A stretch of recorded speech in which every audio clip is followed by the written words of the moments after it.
عورت کے پردے کا حکم کب نازل ہوا؟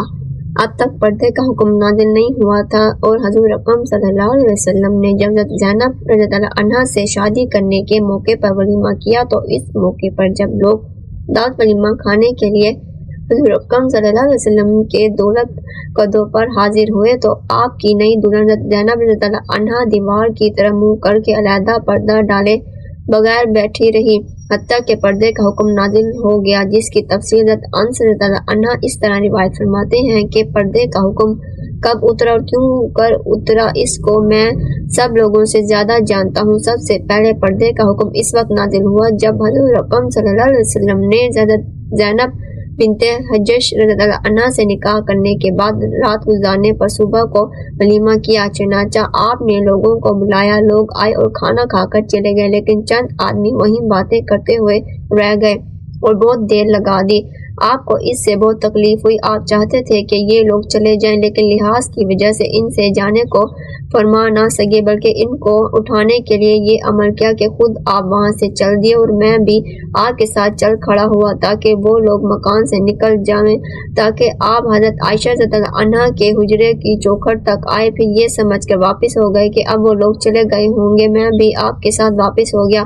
آ کر دیکھا وہ لوگ ابھی بیٹھے ہی ہیں، لہٰذا آپ پھر واپس ہوئے اور میں آپ کے ساتھ تھا حتیٰ کہ آپ پھر حضرت عائشہ رضی اللہ عنہا کے حجرے کی چوکھٹ تک آئے اور یہ سمجھ کر واپس ہو گئے کہ اب چلے گئے ہوں گے، میں بھی آپ کے ساتھ واپس ہو گیا۔ اس مرتبہ آ کر دیکھا کہ لوگ چلے گئے ہیں، اس کے بعد آپ نے میرے اور اپنے درمیان پردہ ڈال دیا اور پردے کی آیات نازل ہو گئی۔ یہ بخاری شریف کی روایت ہے کہ مسلم شریف کی ایک روایت میں ہے کہ جب لوگ نکل گئے تو میں بھی آپ کے ساتھ اندر جانے لگا، لہٰذا آپ نے میرے اور اپنے درمیان پردہ ڈال لیا اور پردے کا حکم نازل ہوا اور لوگوں کو نصیحت ہوئی کہ پردے کی جو آیات اس وقت نازل ہوئی ہے وہ یہ ہے کہ اے ایمان والو، نبی کے گھروں میں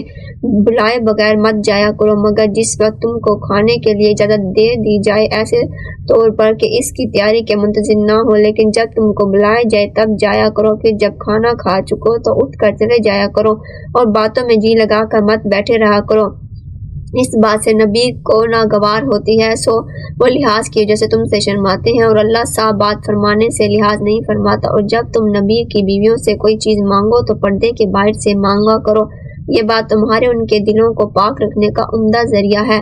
حضرت انس رضی اللہ عنہ فرماتے ہیں کہ یہ آیات سب سے پہلے میں نے سنی۔ یہ بھی فرماتے ہیں کہ حضور اکرم صلی اللہ علیہ وسلم نے باہر نکل کر لوگوں کو یہ آیات سنا دی۔ حضرت سعد رضی اللہ عنہ کے احوال میں بخاری شریف کی ایک روایت ہم نقل کر کے آئے ہیں کہ جس سے معلوم ہوتا ہے کہ پردے کا حکم ان کی وجہ سے اترا، اور اس روایت سے معلوم ہوتا ہے کہ حضرت زینب رضی اللہ عنہ کے نکاح کے بعد نازل ہوا، لیکن اس میں کچھ خاص اشکال کی بات نہیں ہے، کیونکہ ہو سکتا ہے کہ انہی دنوں میں جب حضرت زینب رضی اللہ عنہ سے نکاح ہوا حضرت سودا رضی اللہ عنہ بھی حسب معمول قضائے حاجات کے لیے جنگل جا رہی ہوں، اور حضرت عمر رضی اللہ عنہ نے ان سے وہ بات کہہ دی ہو جو حضرت سودا رضی اللہ عنہ کے تذکروں میں گزر چکی ہے، اور نزول حجاب کے دونوں سبب بیک وقت جمع ہو گئے ہوں۔